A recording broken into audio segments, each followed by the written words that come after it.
This week on the Global Intelligence Weekly Wrap-Up, Neil Bisson, a retired CSIS intelligence officer and the director of the Global Intelligence Knowledge Network, examines a series of stories highlighting how national security threats are increasingly intersecting with technology, espionage, foreign interference, accountability, and modern hybrid warfare. This week's episode begins in Canada, where the arrival of Chinese-made electric vehicles is reigniting concerns about privacy, data collection, and the national security implications of connected technologies. From there, Neil takes us into a deep dive segment concerning a rare joint warning issued by the Canadian Security Intelligence Service and our Five Eyes partners. The warning alleges that Chinese intelligence services are using professional networking platforms and online job sites to identify and recruit individuals with access to valuable government, military, academic, and technological information. The episode explores how espionage tradecraft has evolved in the digital age, examining real-world cases where seemingly legitimate professional opportunities became the first step in foreign intelligence collection operations. Next, we return to Ottawa, where a new report from the National Security and Intelligence Review Agency has raised questions about whether CSIS properly reported potentially unlawful activities to the federal government.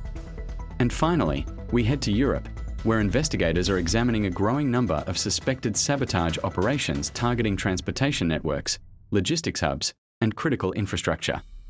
What do connected vehicles, LinkedIn recruitment efforts, intelligence oversight, and acts of sabotage across Europe have in common? They all demonstrate how the modern intelligence battlefield is expanding into the technologies, institutions, and systems we rely upon every day. What are you waiting for? Let's go!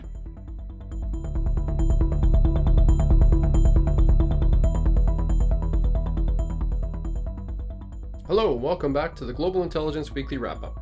I'm your host, Neil Bisson, a retired intelligence officer with the Canadian Security Intelligence Service and the director of the Global Intelligence Knowledge Network. Each week, I take the latest headlines dealing with espionage, sabotage, national security, and terrorism and provide you with the insight, analysis, and intelligence you need to understand how the shadowy world of spies affects your career, your country, and your safety.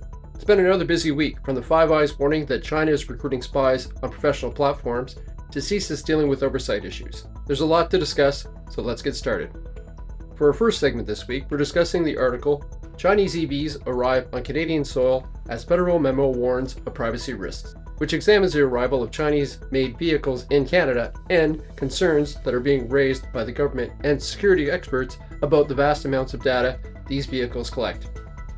On Monday, I was interviewed for this story by Global News, and I think it raises an important question that Canadians will increasingly have to grapple with in the years ahead. At what point does the convenience become a national security concern? The story follows the arrival of the first shipments of Chinese-made electric vehicles in Canada after the federal government reached a trade agreement that significantly reduced tariffs on certain Chinese EV imports.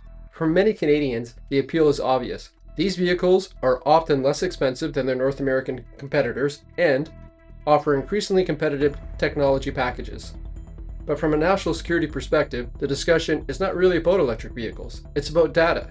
Modern vehicles are no longer simply transportation platforms. They are sophisticated computers on wheels. They contain GPS systems, microphones, cameras, sensors, wireless communications equipment, Bluetooth connectivity, internet access, and increasingly advanced artificial intelligence systems. Every day, these vehicles collect information about where we travel, how we drive, who we communicate with, what devices we connect, and in many cases, even what is happening around the vehicle itself. Many of these systems communicate with external servers to provide navigation updates, diagnostics, software upgrades, and other connected services. The intelligence question is straightforward. Who ultimately has access to that information? That question becomes particularly important when discussing companies operating under legal systems that may compel cooperation with state authorities. One of the points I raised during my interview with the Global News is that intelligence professionals access both intent and capability. Intent can change, but capability often remains constant. Even if a company has no intention of providing information to foreign governments today, intelligence professionals must examine what access could potentially exist tomorrow under different political or legal circumstances. That is why these concerns continue to generate debate among policymakers and security agencies throughout the Western world. This is not the first time Canada and its allies have confronted this challenge. Over the past decade, similar debates have occurred surrounding telecommunications, infrastructure, mobile applications, surveillance equipment, drones, and other connected technology linked to China. The Huawei debate is perhaps one of the most well-known examples. For years, intelligence agencies and security experts warned that integrated Chinese telecommunications equipment into critical communications infrastructure could create long-term vulnerabilities. The concern was not necessarily that malicious activity was occurring at that moment, but that capability existed for exploitation in the future. Today, many governments are applying similar logic to connected vehicles. The United States has already moved aggressively to restrict Chinese vehicle software and technology from entering portions of the American market. Several European governments are conducting reviews of connected vehicle security and data protection requirements. Australia and the United Kingdom have also examined the security implications associated with connected technologies and the growing amount of personal information being generated by everyday devices.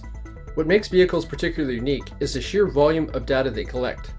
Unlike a smartphone, which is often stationary for portions of the day, a vehicle creates detailed maps of individuals' movements, routines, behaviors, and activities over extended periods of time. For intelligence professionals seeking insight into government officials, military personnel, corporate executives, critical infrastructure employees, or political decision makers, location data has long been considered extremely valuable. One aspect of this discussion that often gets overlooked is that the issue extends beyond China. Connected vehicles manufactured in North America, Europe, Japan, and South Korea also collect enormous amounts of information. But here's the most important difference between Chinese manufactured EVs and other countries. China has demonstrated the ability and willingness to conduct cyber espionage, cyber attacks, foreign interference, and theft of intellectual property against Canada and our Western allies. In 2017, the Chinese Communist Party made it mandatory for any Chinese company to provide information to their intelligence apparatus without going through a warranted process. What that means for Canadians is that any aspect of their lives, political, career, travel, contacts, is accessible to the Ministry of State Security for targeting and intelligence collection operations without their knowledge or consent. Canadians should not be asking whether connected vehicles collect data. We already know they do. The more important question is whether Canada has the legal, regulatory, and technical mechanisms necessary to understand where the data goes, who has access to it, and how it can be protected. This is ultimately a discussion about risk management. National security professionals rarely deal in absolutes. Instead, we evaluate vulnerabilities, opportunities, intentions, and capabilities. The challenge for policymakers is determining what level of risk is acceptable while balancing economic interest, consumer choice, innovation, and security. This is not an easy calculation, but it is a conversation that needs to happen before technologies become fully embedded in Canadian society. The arrival of Chinese-made electric vehicles in Canada is likely only the beginning of a much larger debate. As connected technologies continue to expand into every aspect of our daily lives, governments will increasingly face difficult decisions regarding privacy, cybersecurity, foreign influence, and national security.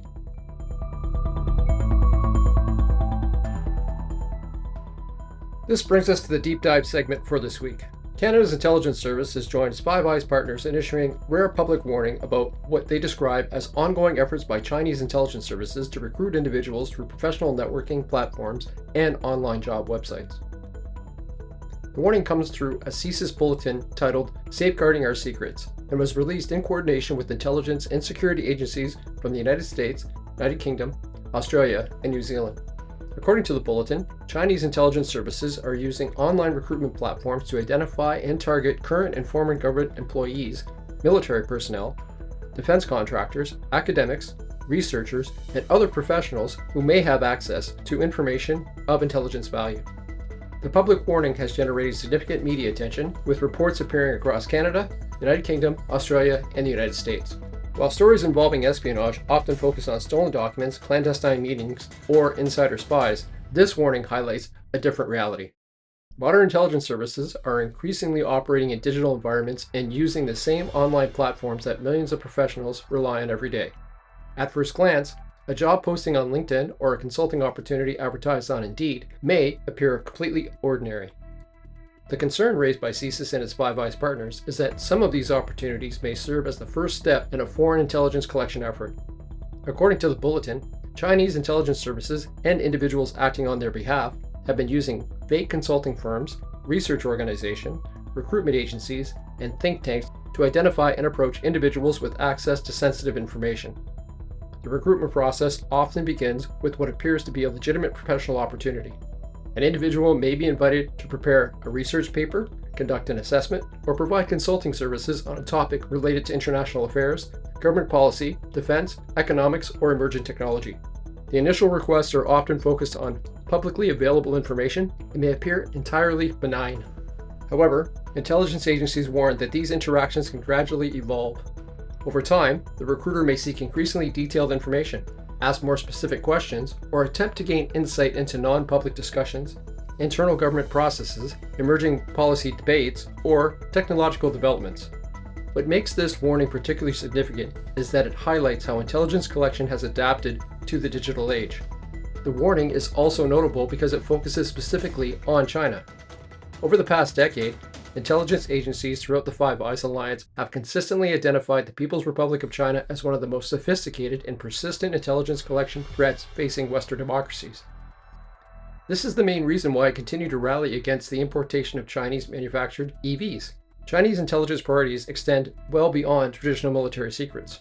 Intelligence agencies have repeatedly warned that Beijing seeks information related to advanced technology, artificial intelligence, quantum computing, critical minerals, defense procurement, energy security, aerospace development, telecommunications, and government decision-making. Many of these sectors are well represented in Canada. Just consider the latest announcement by the Government of Canada concerning investments in artificial intelligence.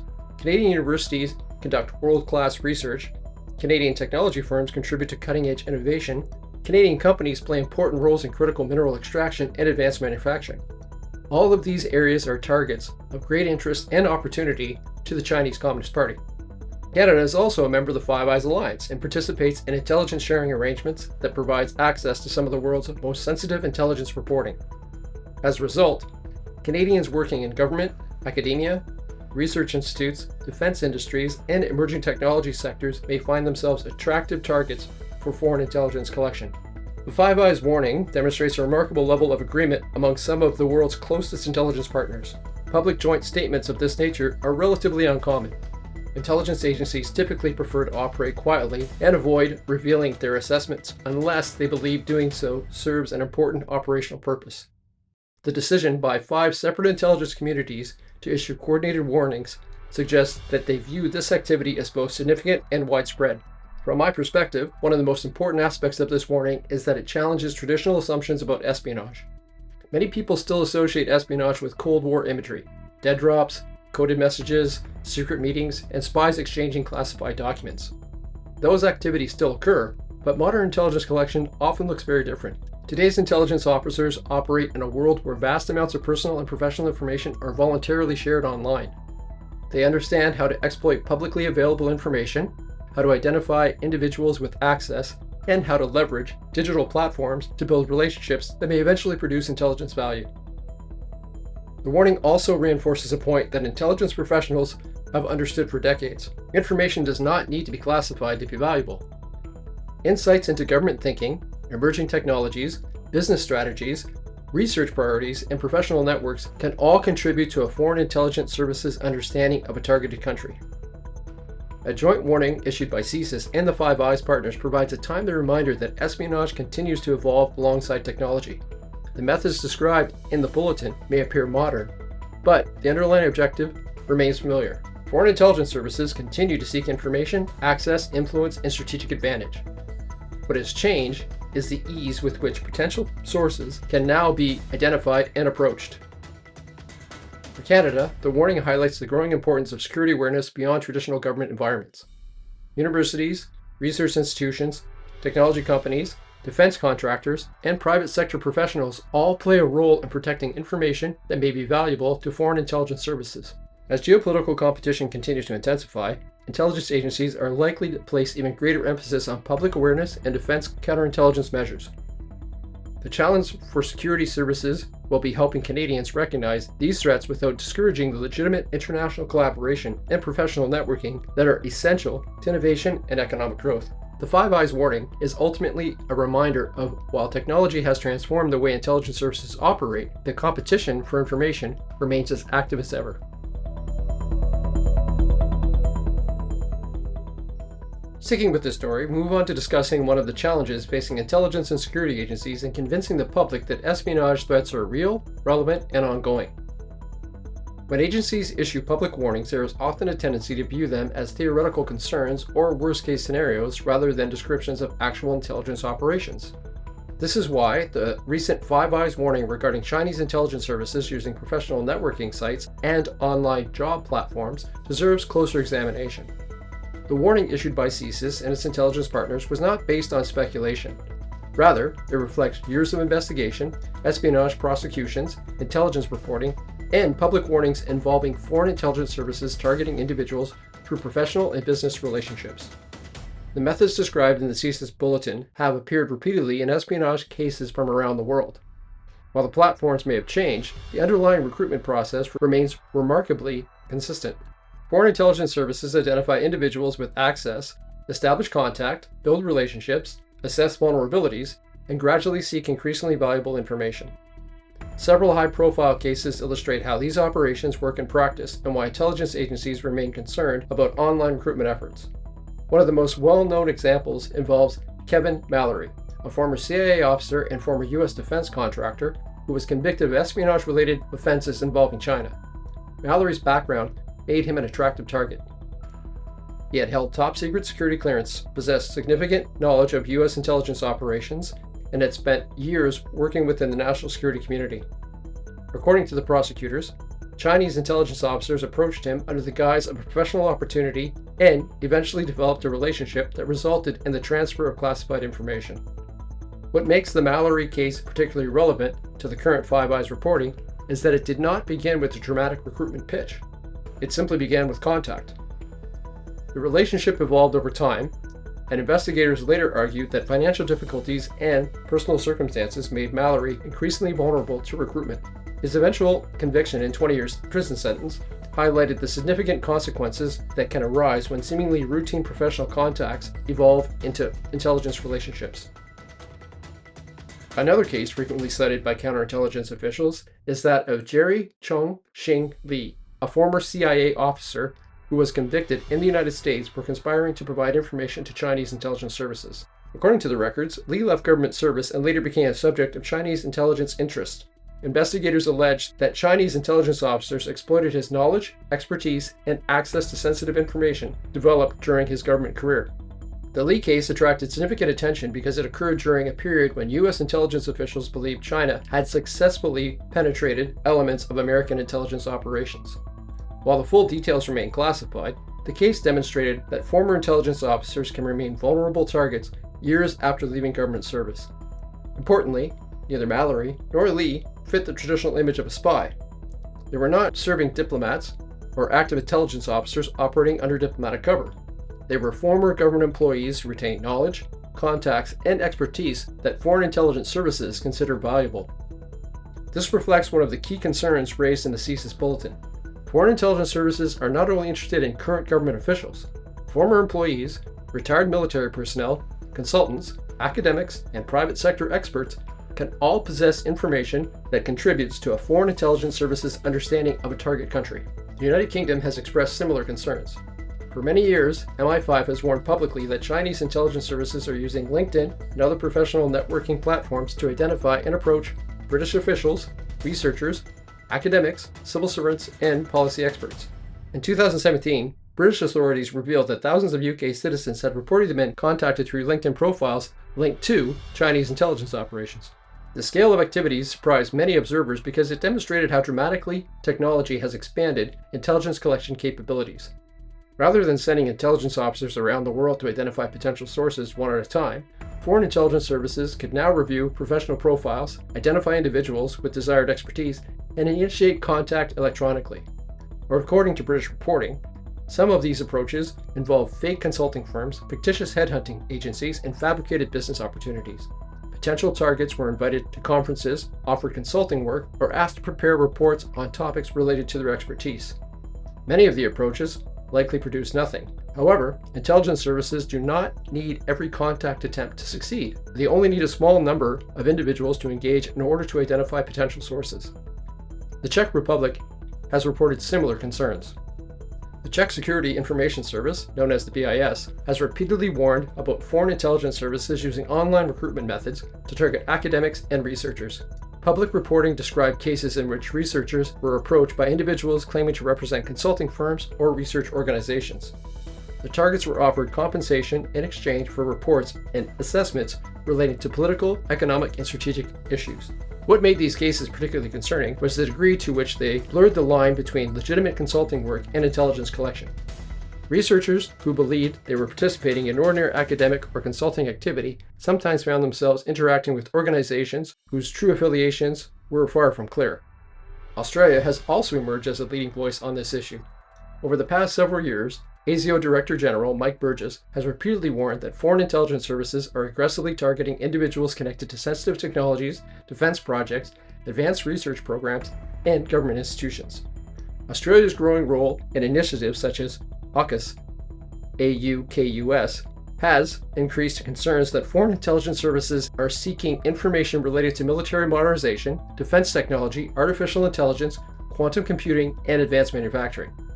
Many of the individuals working in these sectors maintain professional profiles online, regularly engage with international partners, making them attractive targets for foreign intelligence collection. The cases discussed in this segment demonstrate that the concerns raised by CSIS and its Spies partners are grounded in real-world intelligence operations. Whether involving former intelligence officers, academics, researchers, government officials, or private sector experts, the underlying objective remains consistent. Foreign intelligence services seek access to people who possess information that can advance their national interests. Professional networking platforms have not created this threat. They have simply made it easier for intelligence services to identify potential targets and establish initial contact. As governments continue to compete for technological, economic, military, and political advantage, the demand for information will only increase. Intelligence services will continue to adapt their methods accordingly. The challenge for democratic societies is recognizing that espionage today often begins not with a secret meeting or a clandestine exchange, but with what appears to be an ordinary professional opportunity arriving through an online platform.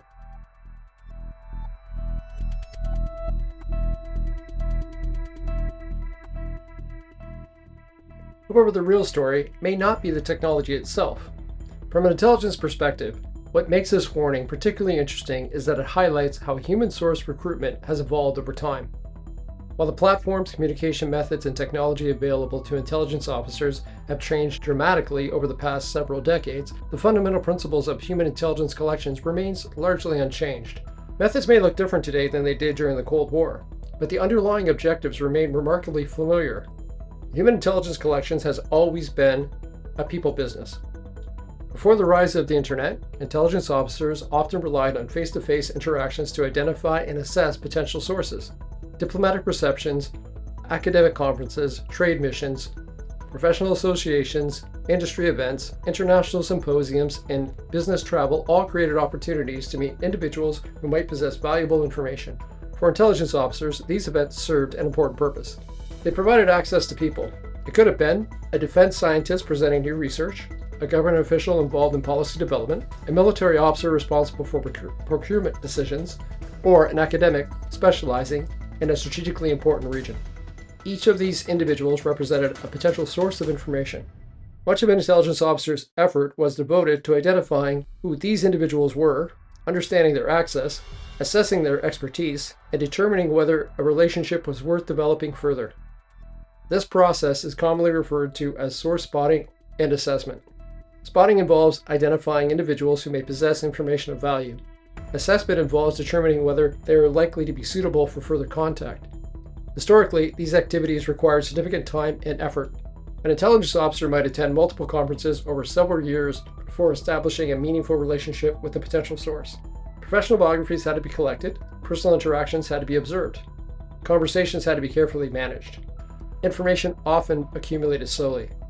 Technology has dramatically changed that environment. Today, much of the information that intelligence officers spent months attempting to collect is publicly available online. Today, much of that information, education, employment history, professional expertise, research interests, publications, and affiliations is available online. In some cases, individuals even describe the project they have worked on, the technologies they understand, and the sectors in which they possess specialized expertise. The CSIS Bulletin suggests that foreign intelligence services are increasingly exploiting this reality. Rather than traveling internationally to identify potential sources one at a time, intelligence officers can now conduct large-scale spotting and assessment activities from virtually anywhere in the world. Technology has not eliminated the human element of recruitment. Instead, it has dramatically improved the efficiency of identifying potential targets. This evolution mirrors broader changes occurring throughout the intelligence profession. Even major technology advancement has created opportunities for intelligence collection. What is particularly significant is that many of today's intelligence priorities involve sectors that are increasingly outside traditional government environments. During the Cold War, intelligence services focused heavily on military capabilities, diplomatic reporting, and government decision-making. Those priorities remain important, but modern intelligence agencies are also deeply interested in artificial intelligence, cybersecurity, biotechnology, advanced manufacturing, quantum computing, critical minerals, energy security, telecommunications, and emerging technologies. Many of these fields are driven by universities, research institutes, private sector companies, and independent experts. As a result, intelligence services have expanded their focus beyond traditional government targets to include researchers, engineers, scientists, consultants, academics, technology specialists, and business executives. Many of these individuals may never consider themselves potential espionage targets. Yet, the expertise they possess can be highly valuable to foreign governments seeking technology, economy, military, or strategic advantages. For Canada, this reality is particularly relevant. Canada remains a leader in artificial intelligence research, advanced technology development, aerospace innovation, energy production, critical minerals, and academic research. Canadian institutions maintain extensive partnerships with allies around the world and contribute to numerous international scientific and technological initiatives. These strengths help make Canada an attractive target for foreign intelligence collection. One of the most important observations arising from the CSIS Bulletin is that while technology has transformed recruitment methodologies, it has not fundamentally changed human behavior. Foreign intelligence services still seek many of the same qualities they sought decades ago. This includes access, knowledge, influence, expertise, and trust. Technology can help identify individuals who possess those characteristics, but technology alone cannot recruit a source. Human intelligence collection still depends on relationships. An intelligence officer may identify a potential source online, but a successful recruitment ultimately depends on understanding motivations, building trust, developing rapport, and establishing a relationship. Those principles are as old as intelligence itself. And from my perspective, this is one of the most interesting aspects of this Five Eyes warning. The public discussion often focuses on the tools being used. The headlines focus on websites, job advertisements, recruiters, and digital platforms. What the warning really illustrates is that intelligence services continue to adapt their methods to changing technology while pursuing the same objectives they have pursued for generations. The platforms are new, but the tradecraft remains the same. The CSIS Bulletin provides an important reminder that espionage is constantly evolving. The methods described in the Five Eyes warning may appear modern, but they are built upon intelligence principles that have existed for decades. Foreign intelligence services continue to identify individuals with access to valuable information, assess their suitability, establish relationships, and seek opportunities to acquire information that advances national interests. Technology has accelerated this process and expanded the pool of potential targets, but it has not changed the underlying human dynamics that drive successful intelligence operations. In many ways, the warning issued by CSIS is less about online recruitment platforms and more about understanding how intelligence collection continues to adapt to an increasingly connected world. The conference halls, diplomatic receptions, trade exhibitions, and academic forums that once dominated source spotting activities have not disappeared. They have simply been supplemented by a digital environment that provides intelligence services with unprecedented visibility into the professional lives of potential targets. As geographical competition continues to intensify, intelligence agencies will continue to adopt and adapt their methods accordingly. The challenge for governments, institutions, and individuals will be understanding how these evolving techniques operate and recognizing that while technology changes, competition for information remains very much the same.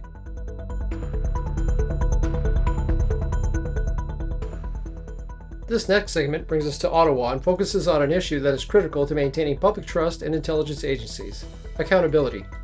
A newly released report from the National Security and Intelligence Review Agency, or NSIRA, alleges that the Canadian Security Intelligence Service may have failed to properly report potentially unlawful activities including possible charter violations, to the federal government as required under the CSIS Act.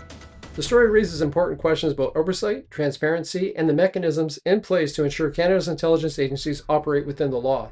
According to the report, CSIS acknowledged 22 instances of what it described as non-compliance with the Canadian Charter of Rights and Freedoms during the 2023-2024 reporting period. However, NSIRA found that none of these incidents were formally reported to the Ministry of Public Safety, despite provisions within the CSIS Act requiring the Director to notify the Minister when employees have engaged in unlawful conduct while carrying out their duties.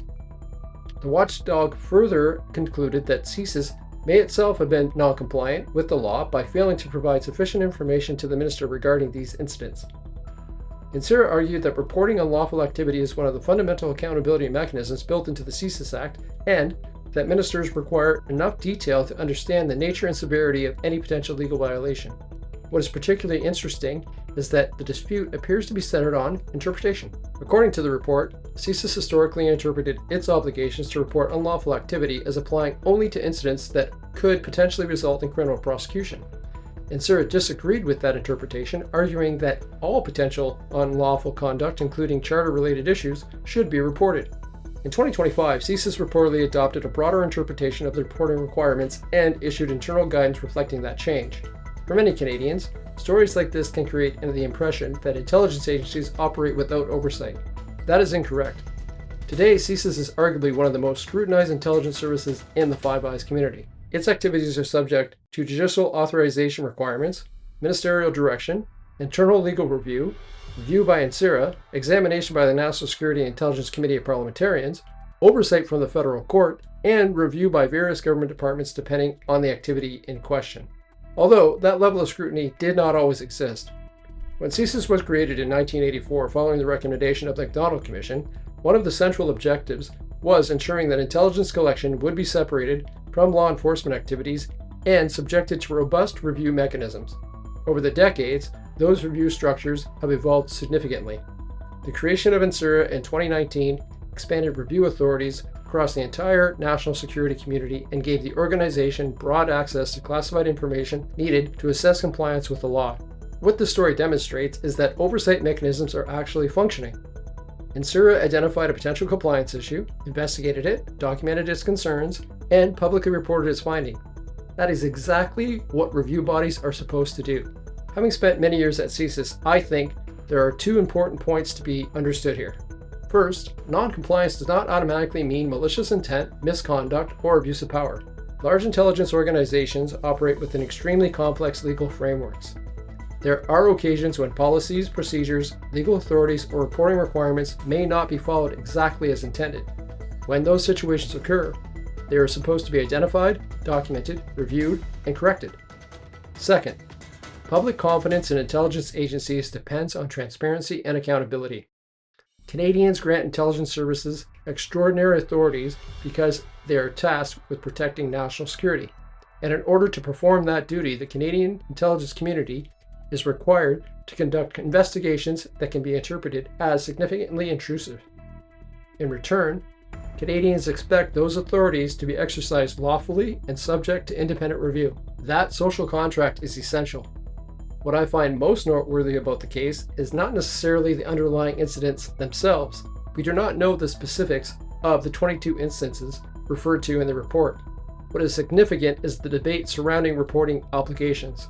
If review bodies and intelligence agencies have different interpretations of what constitutes reportable unlawful activity, that ambiguity needs to be resolved quickly and clearly. In national security work, accountability mechanisms are only effective when everyone agrees on the rules. The NSIRA report serves as an important reminder that intelligence agencies must not only operate within the law, but they must also be seen to operate within the law. Whether the issue ultimately reflects a reporting gap, a legal interpretation dispute, or a broader compliance concern remains to be seen. What is clear is that Canada's review and accountability mechanisms are doing exactly what they're designed to do: identify concerns, challenge assumptions, and ensure that intelligence agencies remain accountable to democratic institutions.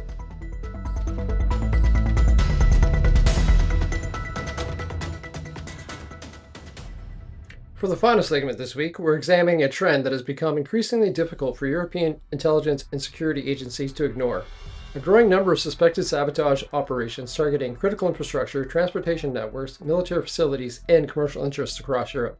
What makes these incidents particularly concerning is that they often fall below the threshold of traditional warfare. They are designed to create disruption, uncertainty, and fear while maintaining enough ambiguity to avoid a direct military response. For intelligence professionals, this is what modern hybrid warfare looks like.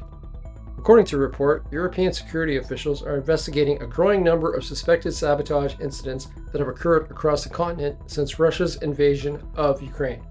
These incidents range from arson attacks and railway disruption to attacks on logistics infrastructure and critical supply chains. In many cases, investigators believe the perpetrators were not trained intelligence officers, but rather individuals recruited online, often with little understanding of the broader operation they were supporting. One of the most significant developments highlighted by the investigations is the increasing use of proxies. Rather than deploying highly trained intelligence officers into Europe, Russian intelligence services are increasingly accused of recruiting local criminals, vulnerable individuals, and opportunistic actors through encrypted messages, applications, and social media platforms. These individuals are often paid relatively small sums of money to conduct acts of vandalism, arson, surveillance, and disruption. This approach offers several advantages. It reduces the risk of exposing intelligence officers, it provides plausible deniability, and it allows operations to be conducted at relatively low cost. From the intelligence perspective, these activities are not necessarily intended to cause catastrophic damage. Instead, they are designed to create psychological effects that extend far beyond the immediate incident. A small fire at a logistic hub can create national headlines. A damaged railway line can undermine public confidence. An attack on critical infrastructure can force governments to spend millions on additional security measures. In many ways, the objective is not destruction. The objective is uncertainty. This strategy is not new. During the Cold War, Soviet intelligence services regularly conducted active measures, influence operations, covert action campaigns, and support to proxy groups throughout Europe and North America. What has changed is the environment in which these operations occur. Today, social media encrypted communications, cryptocurrency payments, and online recruitment platforms allow intelligence services to reach potential operatives without ever meeting them face-to-face. European officials have linked numerous recent incidents to broader efforts aimed at destabilizing countries supporting Ukraine. These incidents have included suspected arson attacks, attacks against transportation infrastructure, GPS interference affecting aviation and maritime operations, and attempts to disrupt critical supply chains. Earlier this year, European investigators identified more than 20 suspects allegedly connected to parcel bomb operations that targeted courier networks in several countries. Authorities believe the operation may have been a test run designed to identify vulnerabilities within international logistics systems. Investigators have alleged links to Russian Military Intelligence Service, the GRU. Moscow has denied involvement. Security officials increasingly describe these activities as part of a broader campaign that exists in the space between peace and war. There are no tanks crossing borders, there are no declarations of war. Yet, governments are being forced to respond to a steady stream of disruptive incidents that consume resources and generate public concern. One of the most important lessons intelligence professionals learn is that adversaries do not always seek decisive victories. Sometimes they seek cumulative effects. If an adversary can force governments to investigate hundreds of suspicious incidents, increase security spending, dedicate intelligence resources, reassure the public, and respond politically, they may achieve strategic effects without ever launching a conventional military attack. As Europe continues to confront these challenges, one thing is becoming increasingly clear.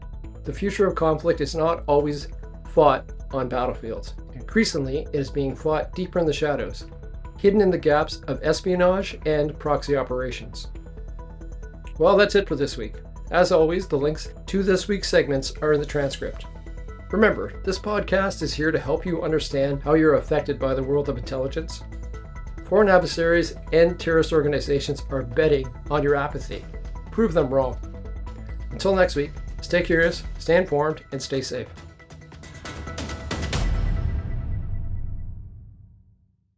That wraps up this week's Global Intelligence Weekly Wrap-Up.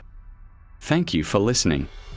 From the arrival of Chinese-made electric vehicles and the growing debate surrounding data security, to Five Eyes warnings about Chinese intelligence services recruiting through professional networking platforms, to questions surrounding intelligence oversight here in Canada, this week's stories highlight a reality that is becoming increasingly difficult to ignore. Information has become one of the most valuable commodities in the modern world. Whether it's data collected by connected technologies, research and expertise targeted by foreign intelligence services, or sensitive information held by governments and private industry, the competition for information is intensifying. This week's episode demonstrated that modern espionage is no longer confined to secret meetings, dead drops, or Cold War spy novels. Today, intelligence services operate in an environment where vast amounts of personal and professional information are available online, where recruitment efforts can begin with something as simple as a job offer, and where access to data can provide strategic advantages without a single shot being fired. Additionally, our look at the growing wave of suspected sabotage operations across Europe serves as a reminder that modern conflict continues to evolve. In a technologically advancing world, adversaries are relying on ambiguity, deniability, proxies, cyber capabilities, and psychological effects to achieve their strategic objectives. Producing the Global Intelligence Weekly Wrap-Up requires ongoing monitoring of global developments, intelligence reporting, and emerging threats in order to provide listeners with clear, practical, and independent analysis each week. If you find value in this work, you're encouraged to support the podcast through Buzzsprout. Your support helps ensure that independent intelligence analysis and national security commentary remains available to the public. Either a one-time donation or an ongoing contribution helps ensure we are more aware and prepared. Don't forget to subscribe, share the episode, and leave a review. It helps more listeners discover the show and supports the continued growth of the Global Intelligence Knowledge Network. And as Neil always reminds us, stay curious, stay informed, and stay safe.